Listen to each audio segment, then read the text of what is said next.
Hello and welcome to SecureWorld Behind the Scenes, our exclusive interview series. This is Tom Bechtold, your host for today's program. Thank you all for joining us.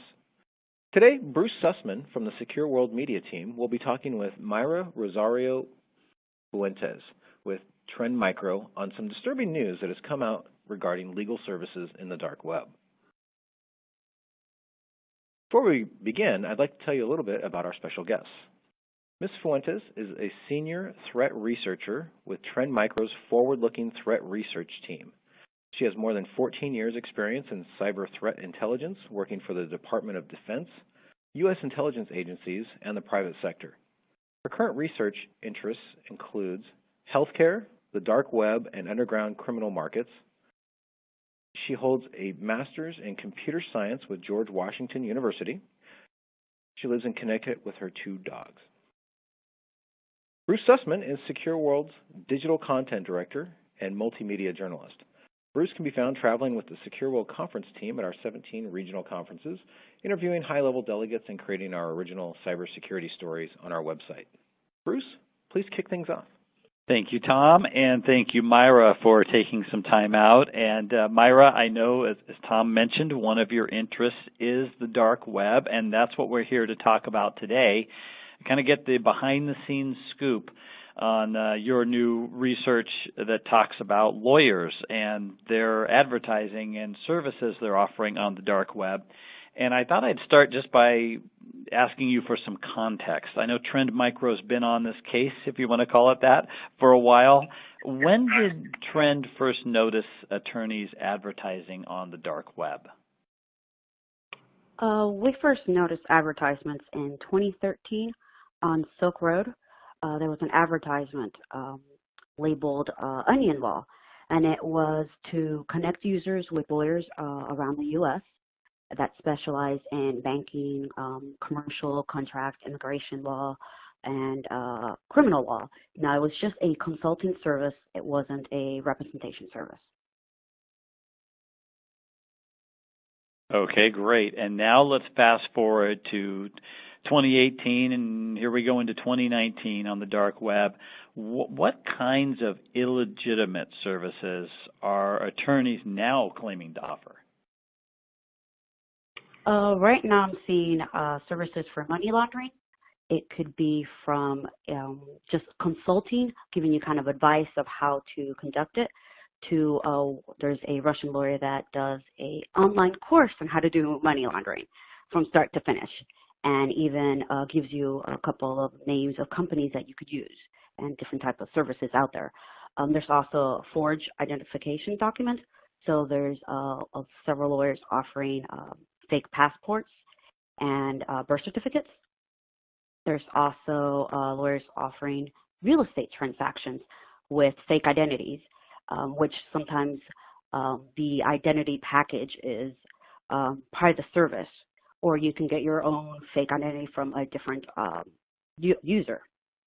There's also lawyers participating in non-legal services like a side job, things like discount travel services, things like access to copies of mobile call records, online courses for other types of criminal activity, such as carding. And I even found a lawyer that was offering sales of stolen credit cards. Well, that is quite a list. So it sounds like the offerings are expanding. And I'm wondering if you can kind of unpack one example for us of something specifically that you came across in your research that will kind of paint a picture of what is happening.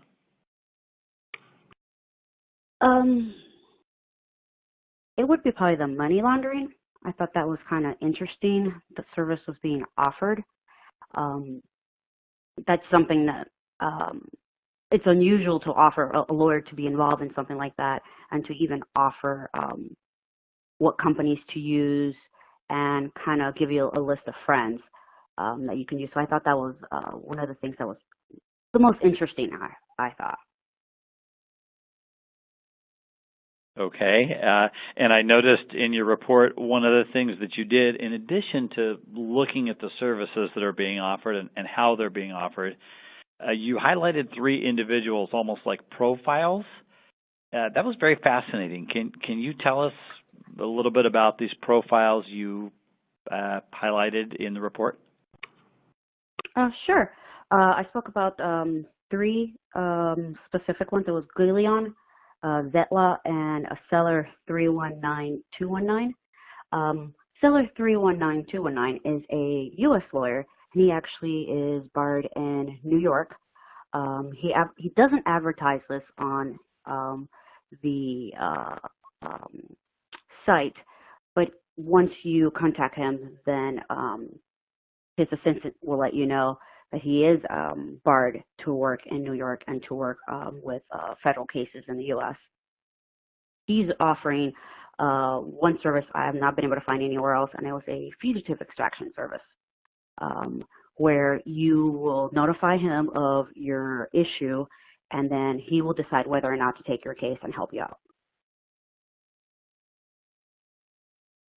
And wow, fugitive extraction, that's incredible. I know, and it's interesting that he actually picks his client. So you reach out to him, and he'll decide whether or not it's worth his time. That is incredible. And I noticed he actually goes on vacation too. So he closes his shop usually around August and September, and he just goes on vacation every year. I've noticed, and sometimes some of his own clients are not aware, and you could see them on certain forums like, hey, what's going on? I haven't heard from him. I already paid him, and they just weren't aware that he goes on vacation every year. That is something else. Then there's this Russian lawyer, Zetla. He is a family man. I was able to find out he has a family and kids. He participates in a lot of carding forums, and he's actually a licensed lawyer in Russia. Russia has a different legal system where some lawyers can participate and represent you without being licensed. The only rule is you must be licensed to represent any criminal cases. In his case, I was actually able to find like his license number and his real office where he works at and everything. And he offers non-legal services like carding and discount travel. He also offers the regular, although traditional type of legal services, helping out with family law, real estate, criminal. He also uses his services to sell you call records from the major telecom companies in Russia. So you would contact him with a phone number, and he would write a legal document requesting the telecom company to hand over the call records. Obviously, this is not for a legal case, but he would do this to make money. And then there's a a French law student who participates in Hack Forum and NoLead, and he is a second-year law student. He already has his own website that he opened up this year to offer assistance with legal issues, even though he's not licensed. Most of his cases so far, or comments his clients have said, is that he helps a lot with copyright infringement. A lot of his clients are complaining their YouTube videos were taken off, or their song was taken off the website. So he helps a lot with those type of cases. But he also sells on the side stolen accounts like to Spotify.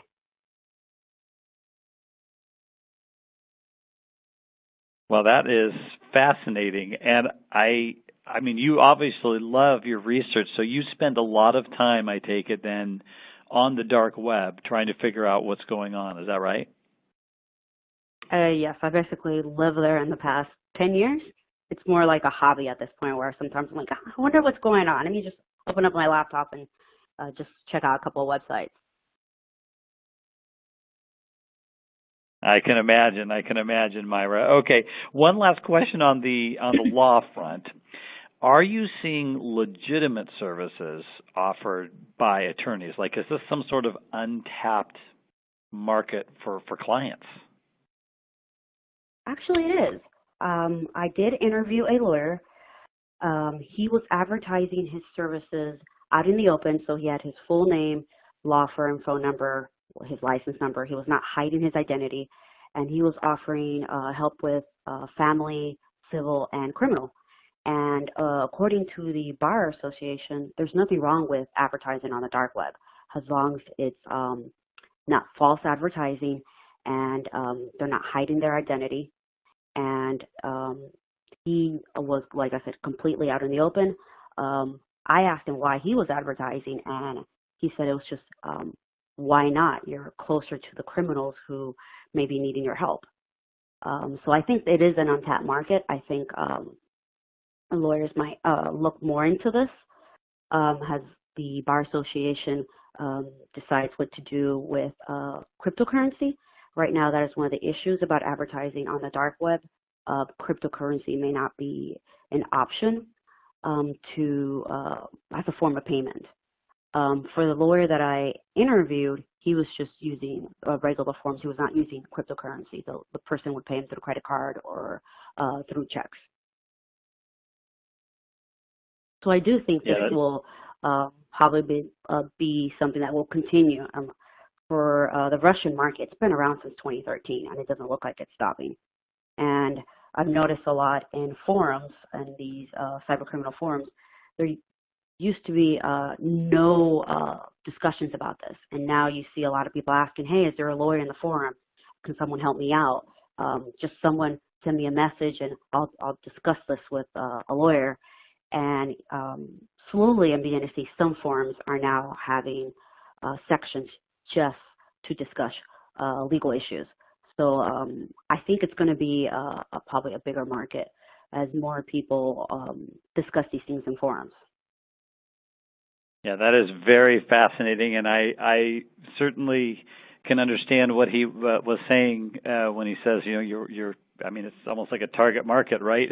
There's a lot of illegal things going on, and they might need representation. So that's very interesting.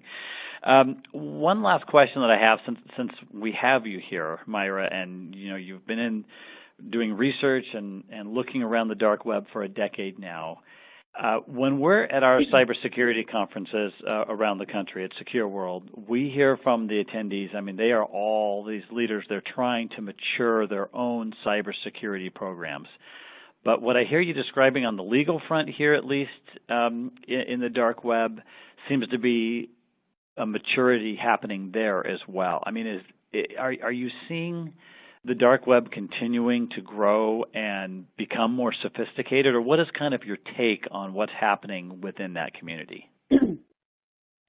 I think it is getting more sophisticated. Right now I follow a lot of the Arabic forums, and I'm beginning to see trends that are similar to the Russian and English forums. I just published a report about a week ago, and it was on how Arabic forums are now learning how to use Telegram, how there's now discount travel, which was first started off with Russian forums and then English, and now I'm seeing this commonly in Arabic forums.